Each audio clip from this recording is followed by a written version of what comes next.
The Great Way, Tao, and the Small Path. Xiefeng. Life walks the great way, while human experience walks the small path. One cannot logically walk two paths at once. How can a person walk on two roads simultaneously? Limited understanding leads to confused thinking, which in turn leads to disordered consciousness, ultimately resulting in a failed life.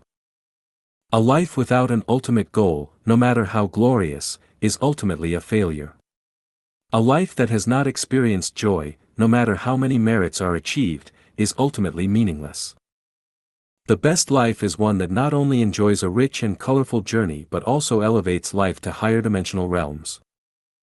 When we understand the principles of life, master its mysteries, and steadfastly walk the great way of life, our minds and eyes are opened, allowing us to enjoy life playfully.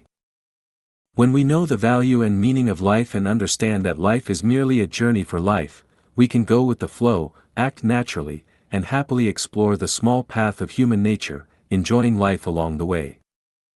To walk the great way of life. First, we must understand the origins of life, the cycle of reincarnation, and life's various realms. Without grasping these concepts, our lives will be lost in confusion. Where did I come from? Where am I going? Without direction or goals, we'll spend a lifetime going in circles, ending up with nothing but fleeting illusions. What value or meaning is there in that? Walking the great way of life, neither mystical methods nor techniques constitute the way. There are no fixed rules, there are countless paths, and each path may lead to heaven. However, each path may also lead to hell. How can we be sure that the path we practice leads to heaven and not hell? Whether it's this practice or that one, these are merely tools. How do we know if what we're learning is not sorcery or witchcraft, but rather celestial or Taoist techniques? Moreover, words and scriptures are not the way. The Bible, the Quran, Buddhist sutras, the Tao Te Ching, and the writings or lectures of any master are not the way. These are all fingers pointing at the moon, but focusing on the finger will never let us see the moon. We must learn to read the sky, the earth, people, objects, and phenomena. We must learn to comprehend through Zen enlightenment, to awaken, and to sense deeply. Likewise, the guide is not the way either. The guide is not the scenic destination but merely a living finger pointing the way. Have you truly understood this? Each of us knows this truth within our own hearts. The study of life is not a gamble, it cannot be approached with the mindset of a gambler.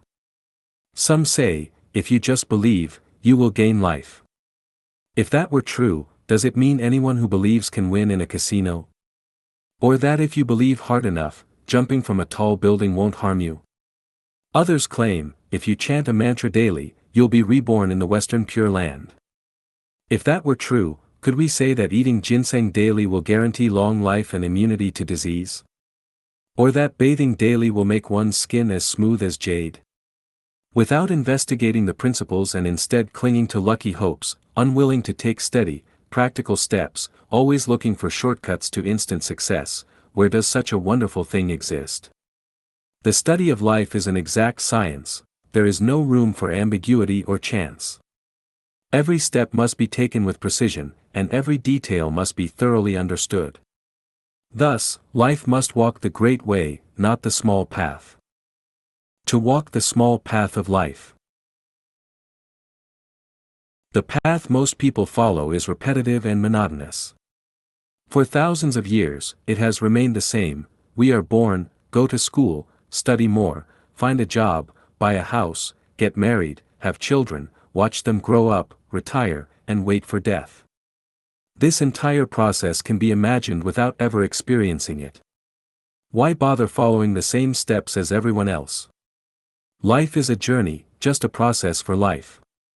Whether you repeat others' paths or blaze a new trail through uncharted jungles, the outcome is still death.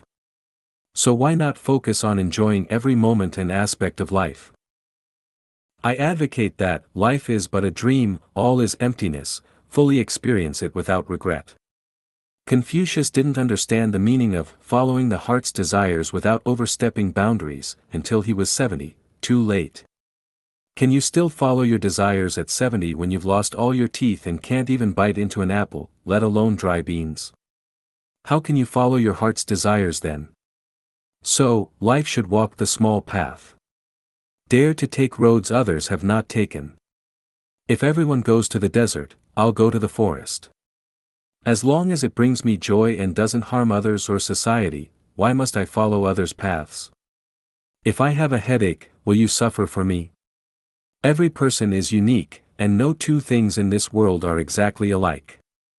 Therefore, life's paths should not be forced into uniformity but should be diverse and colorful.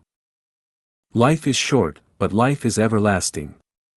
Let our brief life be rich, colorful, and filled with joy, while our long-lasting life remains ever hopeful and full of infinite dreams. Onward!